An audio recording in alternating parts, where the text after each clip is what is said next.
사람을 사망케 하는 질병의 첫째 원인이 보니까 심장질환계통이고요.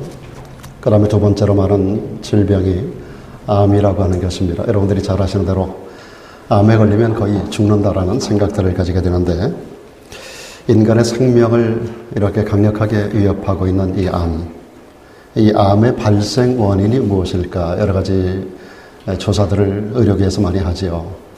그리고 많은 치료 방법들도 나와 있습니다만은 여전히 암은 인류를 위협하는 강력한 질병이라고 생각을 합니다. 암의 발생 원인을 연구하는 분들의 이야기를 들어보면 가장 큰 원인이 큰 충격을, 어떤 쇼크를 받았을 때, 샤크라 그럴까요?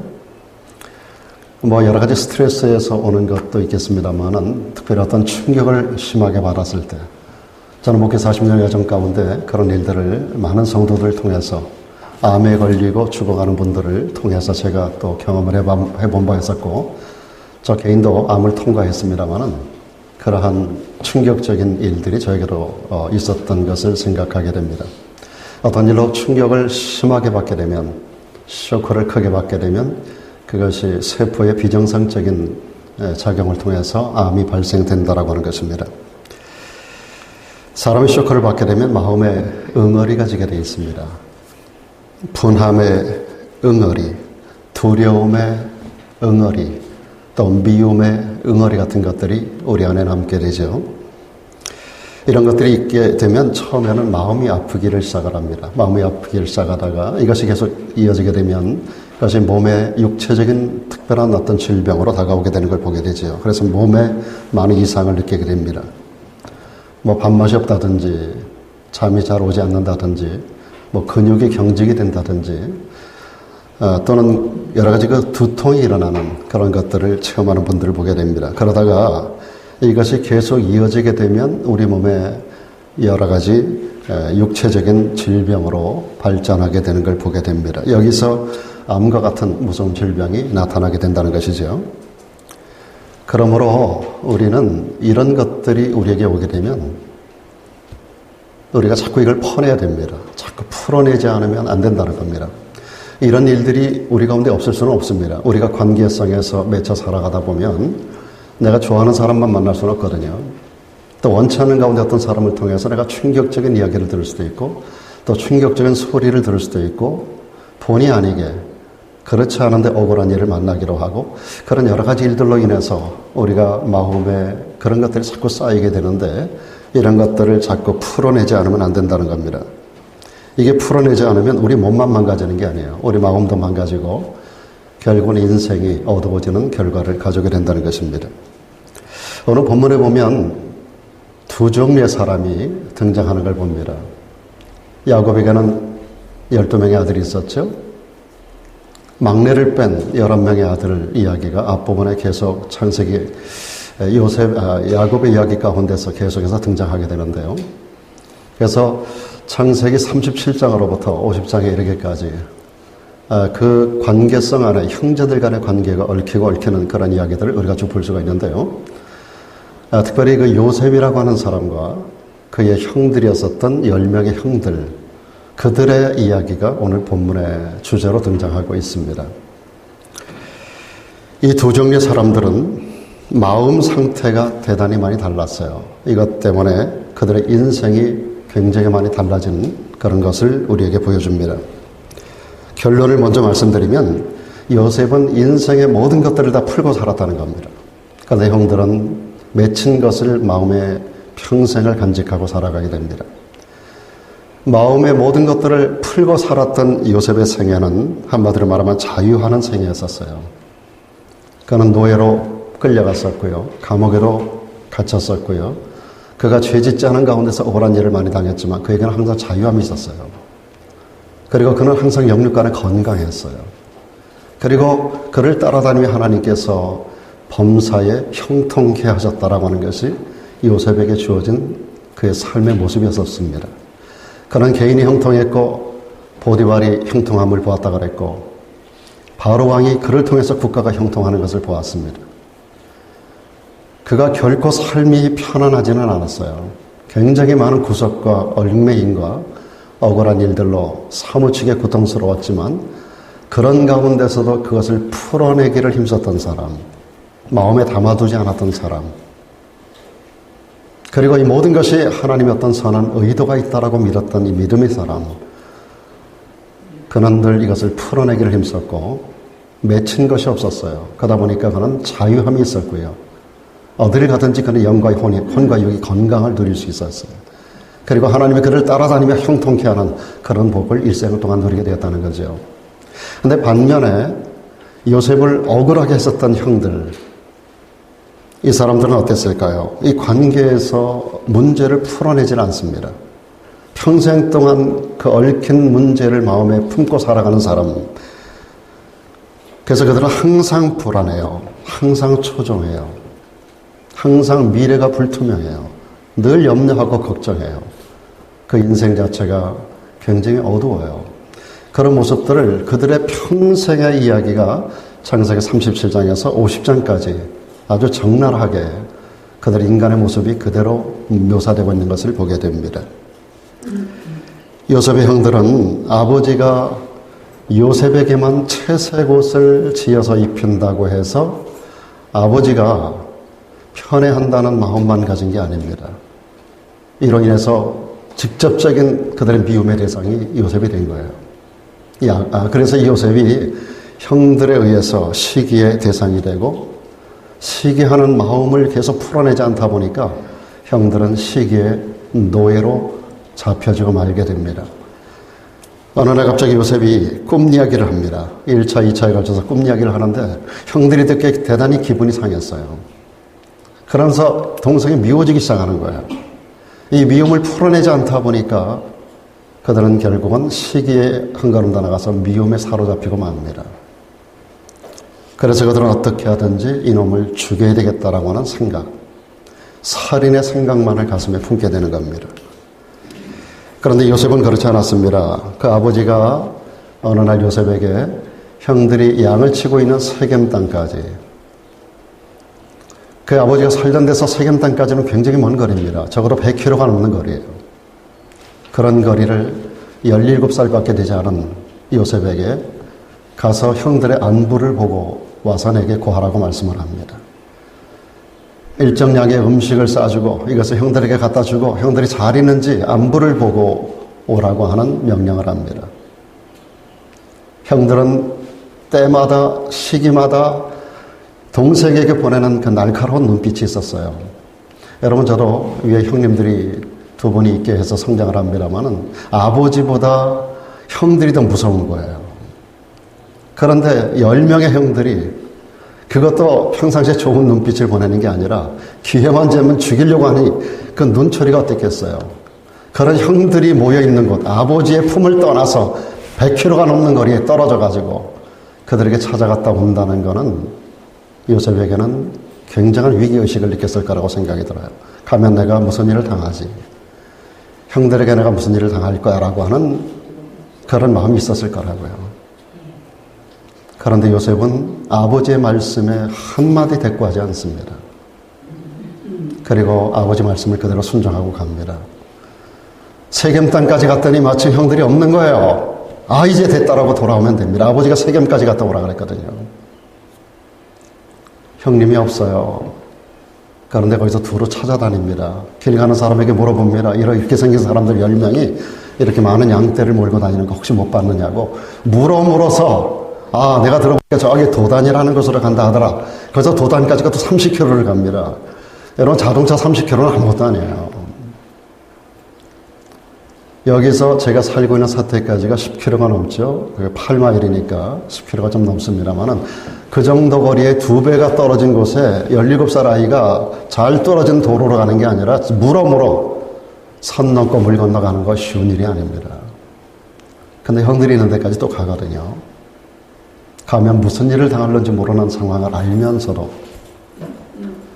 마치 다니엘이 사자굴에 던져지는 것을 알면서도 기도를 중단하지 않았던 것처럼 요셉도 형들에게 무슨 일을 해코지를 당할 것을 알면서도 아버지의 명령을 그대로 순종하는 모습을 보게 됩니다. 그의 마음속에는 맺힌 게 없었기 때문입니다. 요셉에게는 맺힌 게 없었기 때문에 아버지에게 이유를 달지 않고 형들에게 찾아가는 겁니다. 그런데 형들은 미움과 시기의 마음을 늘 가지고 있는 가운데서 동생이 오는 걸 보고 그들이 이런 말을 했습니다. 저놈 봐라, 저놈 봐라. 꿈꾸는 자가 오는도다. 꿈꾼다는 저놈, 꿈꾸는 자가 오는도다. 이제 우리가 그를 죽이자. 기회는 이때다. 그러면서 그를 죽이려고 하다가 형제들 간의 분란이 일어납니다. 그래서 물이 없는 이 웅덩이로 던져지죠. 그러다 마침 애굽으로 내려가는 미디안 장사꾼들을 발견하고 이놈을 팔면 되겠다. 노예로 팔아버리면 영원히 돌아올 수 없어. 그때 노예의 가치는 생명이 자기 게 아닙니다. 그래서 그들이 아이디어를 내서 그를 노예로 팔아버리고 맙니다. 그러나 하나님은 요셉을 내버려 두지 않으셨습니다. 그가 어디로 가든지 하나님께서 그를 눈동자처럼 지키시고 그가 어디로 가든지 하나님께서 그와 동행하셨습니다. 그리고 가는 곳마다 형통함으로 함께해 주셨습니다. 그렇습니다. 여러분, 풀면서 사는 사람에게 하나님은 따라다니며 형통함을 허락해 주시는 겁니다. 여러분, 예수께서 이 땅에 화목제물로 오셨습니다. 하나님과 불화한 인간 상호 간의 불안한, 그래서 상호 간의 관계에 있어서 문제가 많은 인간관계 안에서 우리 주님은 이 땅에 오셔서 하나님과의 관계를 다시 이어주시고 인간 상호 간의 모든 관계를 화목하게 하기 위한 십자가를 지셨어요. 화목의 제물이라고 말합니다. 그러므로 우리가 예수를 믿는 믿음을 가진 사람들이라면 하나님과만 화목하면 되는 게 아니라 이웃 간에도 화목해야 되고 나와 내 자신 간에도 화목할 수 있어야만 된다는 겁니다. 요셉 당시에 중동 지역에 커다란 흉년이 들었습니다.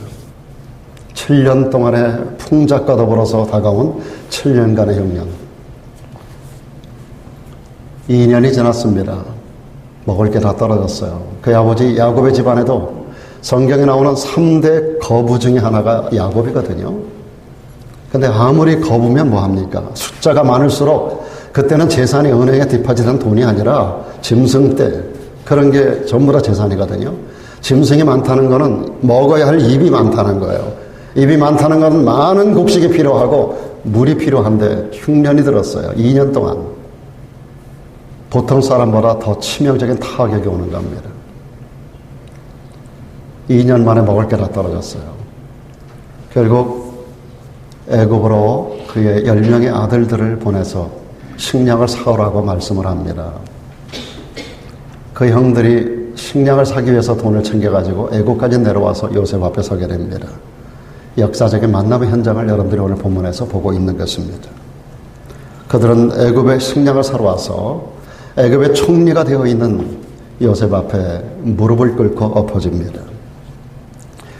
만일 이때 요셉이 복수하는 마음을 가지고 있었다면 얼마든지 복수할 수 있었어요. 형들은 요셉을 알아보지 못했다 그랬고 상상할 수 없는 위치에 있었기 때문에 보좌에 앉아있는 총리 요셉을 감히 얼굴을 들고 쳐다볼 수 없는 자리에 요셉의 얼굴을 알 수가 없죠. 그리고 직접 볼 수 있다 하더라도 요셉이 요셉이라고 생각할 수 없었을 거예요. 상상할 수 없는 자리거든요. 당시에 천하의 가장 큰 권세를 가진 나라가 애굽이고 파라오 밑에 두 번째 가는 치리자가 바로 요셉이었었거든요. 그런데 요셉은 형들을 단박에 알아봤어요. 아마도 요셉의 마음속에 저 같았으면, 아니 우리 같았으면 너희 놈들 마음속에 과거 10여 년 전에 일을 떠올리지 않았을까요? 이제 때가 됐다라고 생각하지 않았을까요? 이제 복수할 수 있는 기회라고 생각하지 않았을까요? 내가 얼마나 너희들 때문에 고통을 당했는지 알아. 너희도 한번 감옥살이를 오랫동안 한번 해볼래? 아니면 그들을 죽일 수도 있었을 거예요. 그런데 요셉은 복수하지 않습니다. 심지어 그가 한 여인에 의해서 누명을 쓰고 감옥에 2년 동안 갇혀 있었잖아요. 포디발의 처에 의해서, 그 간교한 여인에 의해서 그가 범하지 않은 누명을 쓰고 그는 감옥에 던져졌단 말이에요. 이게 사상범들이 들어가는 무서운 감옥입니다. 그가 총리가 되었을 때 그의 위치가 그의 주인이었었던 보디발의 위에 올라가 있었어요. 바로 밑이니까. 그렇다고 한다면 보디발의 처를 당장 끌어오라고 하지 않았을까요? 저 같았으면 그랬을 것 같은 생각이 들어요. 여러분 같으면 안 그랬을까요? 보디발의 처는 항상 보고 있었던 여자입니다. 보디발이 왕의 시대장이에요. 경호대장쯤 되는 사람이거든요. 왕의 경호대장. 그러니까 그 아내와 그 집이 바로 왕궁 옆에 있었고 요셉이 바로 그 근처에 살았을 거예요. 그가 총리가 되고 지금 9년 차나 됩니다. 이쯤 되면 요셉이 그 보디발의 처를 여러 번 보지 않았을까요? 왕과 총리와 시위대장은 늘 매일같이 만나는 관계예요. 그렇다면 시위대장이 이제 자기 아랫사람이고 보디발의 그 처가 자기를 어떻게 했어요? 감옥에 집어넣는 장본인이었잖아요. 그렇다면 데려다가 한 번 정도는 꾸중하지 않았을까요? 그런데 요셉은 복수하지 않습니다. 복수할 이유가 없는 게 그는 이미 모든 걸 다 풀어버렸기 때문입니다. 그리고 중요한 것은 이 모든 것을 영적으로 그는 해석했기 때문입니다. 내가 하나님의 백성이라면 하나님이 나를 주관하시는 인생을 살아간다. 내 인생은 하나님의 손안에 있다. 나의 안고 일어섬을 하시는 하나님, 나의 모든 범사를 주관하시는 하나님, 내 인생은 하나님의 손에 있다라고 그는 믿었어요. 모든 것은 하나님의 섭리가 있다고 믿었던 겁니다. 형에게도 그리고 이 여인에게도 그들을 통해서 하나님이 하시고자 하는 일.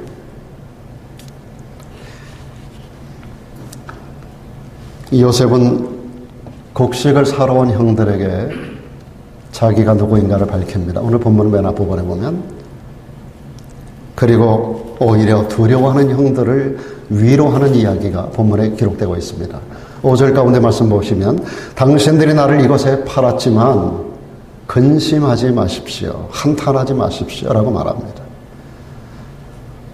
오늘 거기 보좌에 앉아있는 이가 자기들이 팔아먹은 요셉이라는 사실을 깨달았을 때 형들에게 오는 충격이 얼마나 컸을까요? 이제 우리는 죽었구나 라고 생각했을 거예요. 요셉을 팔았을 때 요셉이 끌려가면서 팔려가는 과정 속에서 형님들 나를 제발 팔지 말아주세요라고 손을 싹싹 빌면서 나를 좀 살려달라고 얼마나 애걸복걸했겠습니까? 성경에 그 얘기가 나오잖아요. 애걸복걸하는 요셉의 이야기. 피도 눈물도 인정도 사정도 없이 요셉을 노예로 팔아먹었던 형들이 자기가 팔았던 요셉이 지금 애굽의 최고의 권세를 가진 보좌에 앉아있단 말이에요. 그 앞에서 얼마나 두렵고 떨었을까요? 그들에게 요셉이 던진 말입니다. 두려워하지 마세요. 한탄하지 마세요. 근심하지 마세요. 그는 이렇게 이야기합니다. 하나님이 생명을 구원하시기 위해서, 이 때를 위해서 당신들 앞서서 나를 이곳에 보낸 것이지 당신들이 나를 팔았기 때문에 온 게 아니라는 겁니다. 이 말이 얼마나 위대한 선언입니까?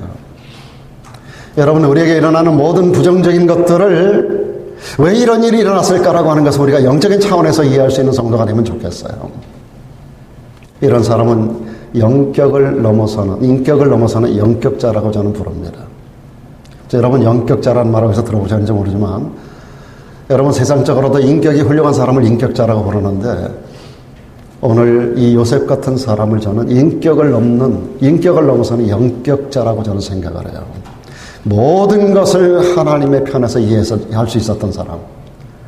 그가 당했던 고난이 보통 사람들이 당할 수 있는 고난을 뛰어넘는 고난이에요. 그 엄청난 고난을 당했음에도 불구하고 이 모든 것은 하나님의 계획이 있었다는 거예요.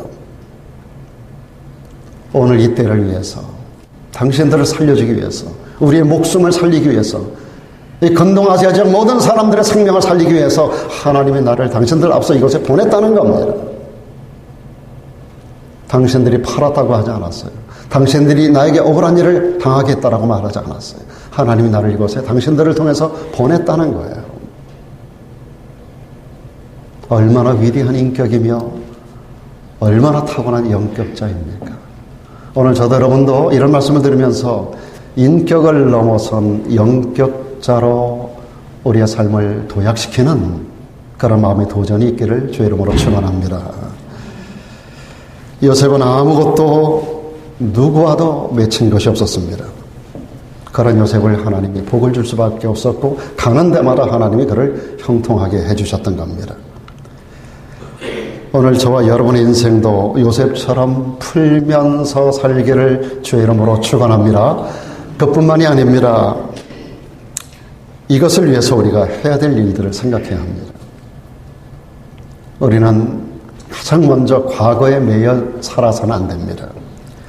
요셉은 과거에 매이지 않았어요. 그가 약간 17살 나이에 노예로 팔려가서 13년 동안 고생을 했거든요. 가진 고생을 다 했어요. 왜 가슴에 맺힌 한이 없었겠어요? 형들에 의해서 애굽으로 팔려갈 때 얼마나 애걸복걸하고 울었겠습니까?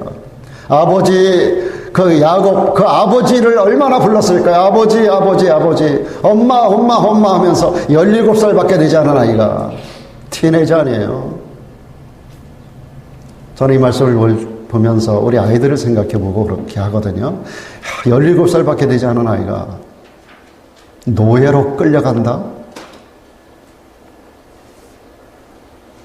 이게 상상할 수 있는 이야기입니까? 얼마나 충격을 받았을까요? 그리고 11년 동안이나 종살이 할 때 하루하루가 얼마나 고달팠을까요? 그리고 무고하게 그가 보디발의 첫 때문에 2년 동안 억울한 옥살이를 할 때 얼마나 분했겠나를 생각해 봅니다. 그는 아마도 형들이 나를 그때 팔지만 않았더라면, 보디발의 처가 나에게 모함하지만 않았더라면 그런 한이 그 안에 맺혀 있었을 거예요. 그런데 요셉은 우리가 생각하는 것과 다르게 이 모든 걸 다 풀어버리고 말았습니다. 하나님의 뜻이 있어서, 하나님의 섭리가 있어서 나를 이곳에 보내셨다라고 그는 믿었기 때문에 형들을 원망하지 않을 수 있었고 보디발의 처를 미워하지 않을 수가 있었던 겁니다. 우리가 고난을 당할 때, 큰 사고를 만날 때 하나님의 섭리가 있을 거라고 생각한다면 우리에게 고난을 주는 사람들을 우리가 미워하지 않을 수 있지 않겠어요?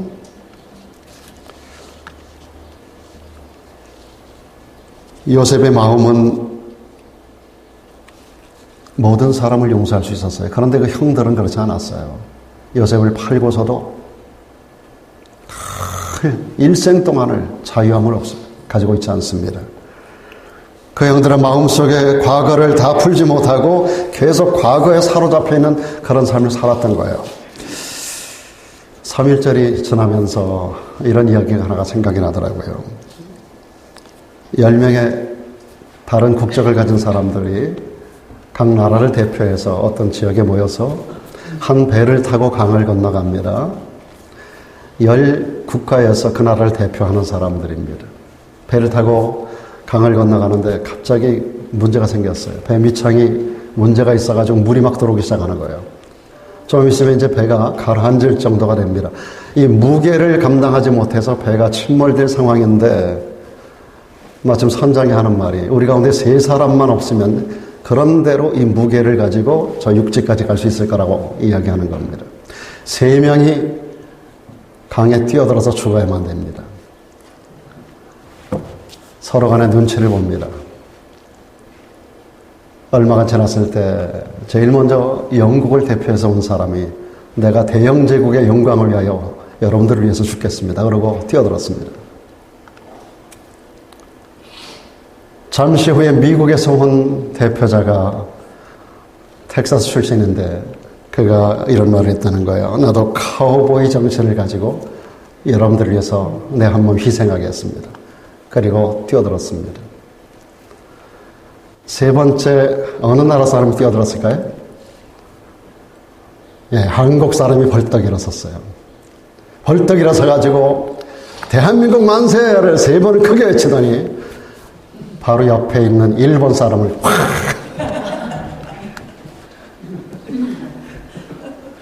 한국 사람들은 한이 맺혀 있는 거예요. 일제 36년 치하의 한.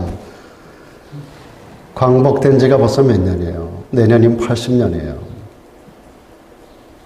최근에 3.1운동이 대통령이 바뀌다 보니까 그래도 제대로 행사를 하는 걸 보게 됩니다만은 어찌됐든지 간에 계속해서 일본과는 악감정이 속에 깔려있단 말이에요.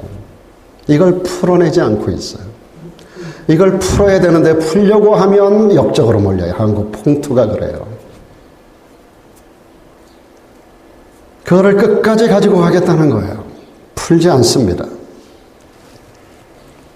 그런데 여러분 사실상 국가적으로 보면 우리가 그들을 일본 사람들만을 탓할 일은 아니라고 저는 생각을 해요. 우리나라가 어떻게 해서 나라를 잃어버렸는지 자성이 필요하지 않나 하는 생각이 들어요. 이제쯤에는 좀 풀어야 되지 않겠어요? 예수님은 우리의 모든 죄악들을 다 풀어주셨습니다. 우리의 모든 과거를 다 용서해 주셨습니다. 그런데 사람들 중에는 아직도 지난날의 관계성에 매여서 이 요셉의 형들처럼 평안이 없습니다. 한 발자국도 관계에서 앞으로 나가지 못하고 일생 동안 이것이 부담이 되어 살아가는 사람들이 너무나 많아요. 참 인생을 헛되게 허비하는 사람들입니다. 성경에 보면 많은 죄인들이 주님 앞에 나옵니다. 많은 병자들이 주님 앞에 나옵니다. 한 번은 간음증에 잡혀온 여자도 주님 앞에 패대기 쳐서 끌려온 적이 있었습니다. 그런데 여러분 사복음서를 잘 보면 주님 앞에 나온 수많은 환자들, 수많은 문제 있는 사람들, 죄인들, 그들을 향해서 우리 주님께서 한 사람도 꾸짖은 법이 없어요. 그들의 죄를 지적하면서 그들에게 야단쳐 본 적이 한 번도 없어요. 예수님은 이분들을 한 사람도 거절해 본 적이 없어요. 돌려보내 보신 적도 없어요. 다 용서해 주시고 그리고 모든 병자를 다 고쳐주셨습니다. 예수님은 그들의 과거가 어땠다라고 한 번도 지적하지 않습니다. 가서 다시는 죄를 짓지 말라고는 하셨지만 지난 과거에 그들의 죄를 지적하면서 너 그것 때문에라고 말씀한 적이 한 번도 없어요. 우리가 예수님을 믿으면서 얻게 되는 가장 큰 축복이 뭘까요? 하나님께서 우리의 모든 죄악된 과거를 완전히 없애주셨다라고 하는 것입니다. 이사야 44장에 보니까 이런 말씀이 있어요. 내가 너의 허물을 빽빽한 구름이 사라지는 것 같이 너의 죄를 안개에 사라지는 것 같이 다 도말해버렸다고 말씀합니다. 이 도말한다는 단어가 히브리어에 보니까 마히티라는 단어예요. 마히티. 깨끗하게 없앤다는 겁니다. 완전하게 지워버린다는 겁니다. 딜리트 해버리는 거예요. 그 앞에 43장에는 이런 말씀도 있습니다. 곧 나는 나를 위하여 너의 허물을 도말한다 그랬어요. 마히티. 너의 죄를 기억지 아니하노라. 나를 위하여. 여러분, 우리 인간이 죄를 가지고는 하나님 앞에 나아갈 수가 없기 때문에 우리 인간을 구원하시는 하나님은 우리 인간의 그 죄 자체를 마이티하지 않으면 우리 인간을 받아줄 수가 없는 거예요. 그래서 우리 하나님께서 우리 인간의 모든 죄를 도말해버리는 거예요. 마히티. 완전히 지워버리는 것입니다. 그러므로 여러분, 우리의 과거가 죄악으로 얼룩져 있든지 실수로 실패로 가득 차 있었든지 어쨌더라도 여러분 과거에 얽매이는 사람이 되지 않기를 주님의 이름으로 부탁을 드립니다. 그리고 나를 힘들게 했던 사람, 내게 고통을 주었던 모든 사람을 여러분 마음으로부터 용서하십시오. 좋지 않은 추억들을 여러분 안에서 마이티, 도말하는, 지워버리는 역사가 오늘 이 시간에 이루어지기를 주 이름으로 축원합니다. 자, 하나님께서 인간의 죄를 도말하는 이유가 누구 때문이라 그랬어요? 내가 나를 위하여라고 하나님 말씀하셨어요. 하나님이 하나님 자신을 위해서. 여러분, 우리가 누군가를 용서해야 되는 이유는 그 사람을 위한 게 아니라 1차적으로 나를 위한 거예요. 하나님도 말씀하셨어요. 내가 나를 위하여 너를 용서한다. 여러분, 용서하지 않는 사람은 자기 자신이 그만한 엄청난 고난을 당하게 돼요. 고통을 당하게 돼요. 내가 나를 위하여 너의 죄를 도말하노라. 여러분, 관계성에 있어서 모든 사람을 용서해야 될 이유, 나를 위한 것입니다. 뿐만 아니라 풀면서 산다라고 할 때 현재의 욕망에 매여 있어서도 안 됩니다. 여러분 요셉의 형들을 보세요. 아무리 돈이 좋아도 그렇지, 아무리 질투와 미움이 커도 그렇지, 어떻게 친동생을 노예 몸값 20을 은 20을 받고 팔아버릴 수가 있겠는가 말이에요. 하기는 가룟 유다도 그 존경하는 스승을, 예수님을 은 30에 팔아넘긴 그런 사례도 있습니다만은, 사람들 중에는 이렇게 자기 이익이나 질투나 어떤 환경, 어떤 편견 때문에 다른 사람의 가슴에 대못을 박는 사람들이 굉장히 많습니다. 오늘 저와 여러분들은 하찮은 어떤 물질이라든지 욕망 때문에 질투하고 오기를 부리고 미워하고 근심하다가 마음 상하고 건강 해치고 영성이 무너지고 인생이 망가지는 그런 삶을 우리가 살아서는 안 되는 겁니다. 작은 욕망을 버린 사람이 큰 것을 얻는다는 말이 있습니다. 우리가 살아가는 세상은요, 끊임없이 우리들에게 욕망을 안겨주고요, 고집을 피우게 하고요, 오기와 두려움을 부추깁니다. 우리가 날마다 하나님께로부터 은혜를 받아서 이런 것들을 이길 수 있는 믿음의 사람들이 되어야만 하는 겁니다. 그래야 요셉처럼 하나님이 예비하신 형통의 은혜 가운데 나아갈 수가 있다라고 하는 것이지요. 한 가지만 더 말씀드립니다. 풀면서 산다라고 할 때 미래의 두려움에서도 우리는 벗어나야 합니다. 요셉의 형들은요, 안타깝게도 처음부터 끝까지 하루도 마음 편한 적이 없어요. 미래 두려움에 가득 차 있었어요. 요셉과 더불어 함께 성장해 나갈 때 어린 시절입니다마는 아버지가 요셉을 특별히 편애한 것도 문제입니다마는, 그러나 자녀들의 편에서 볼 때 아버지가 특별히 요셉에게만 채색 옷을 해서 입혔단 말이에요. 그럴 때 형들의 마음속에 아버지가 요셉에게 장자권을 주려고 하는 거 아니야? 라는 두려움에 사로잡혔어요. 그리고 그가 꿈꾼 꿈의 이야기를 할 때 요셉이 우리보다 앞서가는 거 아니야? 그런 두려움에 사로잡힙니다. 그리고 요셉이 총리가 된 것을 오늘 이 현장에서 볼 때 요셉이 자기들에게 복수하지 않을까라는 두려움에 사로잡힙니다. 그리고 이제 여러분, 형들을 통해서 아버지를 모셔옵니다. 아버지를 모셔올 때 아버지 나이가 130세예요. 130세 모셔와서 아버지 야곱이 147세 죽어요. 17년 동안 아버지를 복양합니다. 그동안에도 요셉의 형들은 하루도 마음이 편한 적이 없었어요. 그나마 아버지가 계시기 때문에 요셉이 복수하는 일을 미루고 있을 거라는 생각이 불안한 거예요. 아버지가 돌아가시면 어느 날인가 우리에게 복수할 거다. 지금은 아버지가 살아계시기 때문에 우리를 용납하고 있지만 아버지가 죽고 나면 우리를 복수할 거야 라고 하는 생각에서 하루도 자유함이 없었어요. 그러다 어느 날 아버지가 죽은 거예요.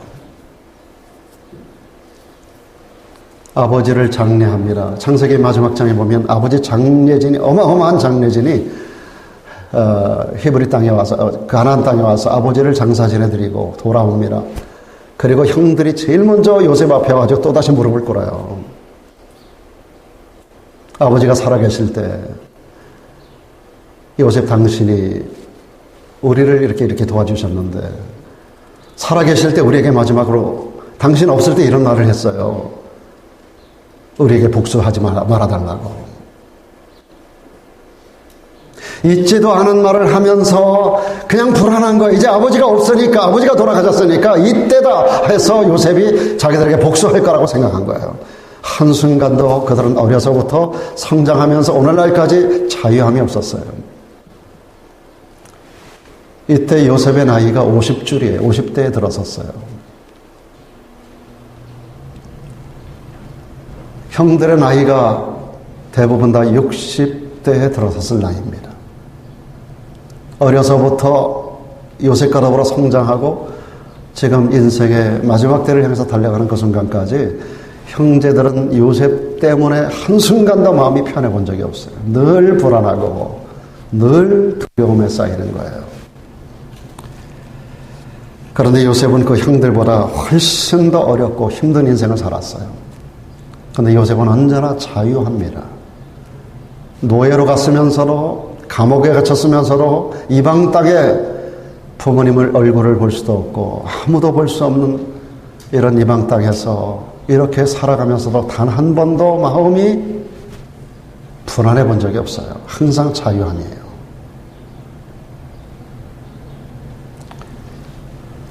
왜 그랬는가? 성경은 누구와도 그가 맺히고 사는 사람이 없기 때문입니다.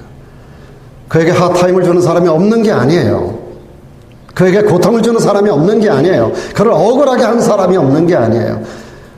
그럼에도 불구하고 그는 모든 사람들을 용서하고 용납하고 그래서 자기가 자유함을 누렸던 겁니다. 사람은 매인 것에서 상처를 받는다는 말이 있습니다.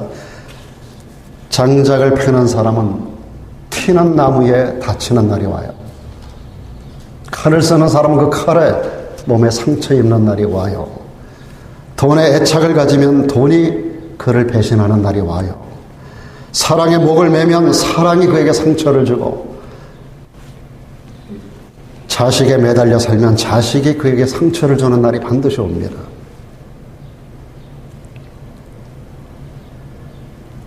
그러나 요셉은 모든 것을 하나님께 맡겨버리고 맙니다. 어떤 것에도 매이지 않아요. 하나님의 섭리를 기억합니다. 하나님의 계획이 있다고 믿었습니다. 그래서 노예로 팔려갈 때도 감옥에 들어갈 때도 바로왕 앞에 섰을 때도 요셉은 두려워하지 않았습니다. 그는 그 환경이 어떻든지 간에 하나님께서 모든 것을 합력하여 선을 이루실 것이라는 믿음을 가졌던 겁니다. 우리의 미래는 하나님의 손 안에 있습니다. 아멘이십니까? 우리의 미래는 하나님이 쥐고 계십니다. 우리의 미래를 쥐고 계신 하나님께 대한 이 믿음이 없다면 우리는 천하를 다 가졌어도 늘 불안할 뿐입니다. 그러나 우리의 미래가 하나님의 손에 있다는 사실을 믿는 믿음을 가지고 있다면 우리는 가진 것이 없어도 편안할 수 있어요. 자유할 수 있어요. 소망을 가질 수 있어요. 돈, 남편, 자식이 우리를 편안하게 해주는 게 아닙니다. 오직 믿음만이 우리의 미래를 두려움에서 없애주고 그 믿음이 밝고 아름다운 우리의 미래를 약속해 주는 줄로 믿습니다.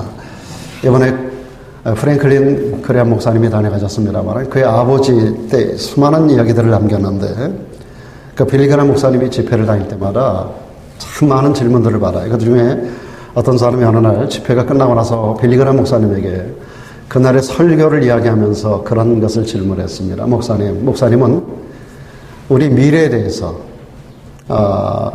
미래에 일어날 사건, 미래에 있어질 이야기, 영원한 천국까지 수없이 많은 설교를 하셨고 오늘도 그런 설교를 하셨는데 목사님은 당신의 미래에 대해서 개인적으로 묻습니다. 목사님은 당신의 미래에 대해서 알고 계십니까? 라고 하는 질문합니다. 그럴 때 빌리그람 목사님이 그렇게 대답했다는 거예요. 나는 나의 미래에 대해서 전혀 아는 바가 없습니다. 그런데 내가 분명히 한 가지 알고 있는 것은 나의 미래가 하나님의 손에 있다는 것은 내가 알고 있습니다. 나의 미래를 누가 붙들고 있는가를 알고 있다라고 하는 대답이에요. 나의 미래에 일어날 사건들을 나는 알 수 없어요. 그러나 나의 미래가 하나님의 손에 있다고 나의 미래를 누가 붙들고 있는 것을 내가 알고 있다는 그런 대답을 했습니다. 이게 굉장히 유명한 말입니다, 여러분. 하나님께서 우리의 미래를 붙들고 있다는 사실, 우리의 삶을 붙들고 있다는 사실을 알고 믿고 있는 사람이라면 우리는 미래에 대한 염려를 할 필요가 없어요. 이건 굉장히 중요한 이야기입니다. 우리 하나님이 어떤 하나님이에요? 나를 나보다 더 잘 알고 계시잖아요. 내 삶에 대한 처방과 해답을 우리 하나님이 완벽하게 가지고 계세요. 그 하나님께서 우리의 미래를 인도해 가신다라고 할 때 우리가 미래를 염려할 필요가 없는 겁니다. 사랑하는 여러분, 예수님 이 세상에 오신 목적을 한마디로 말하면 우리에게 자유를 주기 위함입니다. 우리를 풀어주기 위함입니다. 풀어놓아 다니게 하기 위함입니다. 우리를 진정 자유케 해주시고 죄악과 사망의 권세에서 우리를 풀어주시기 위해서 이 땅에 오신 거예요.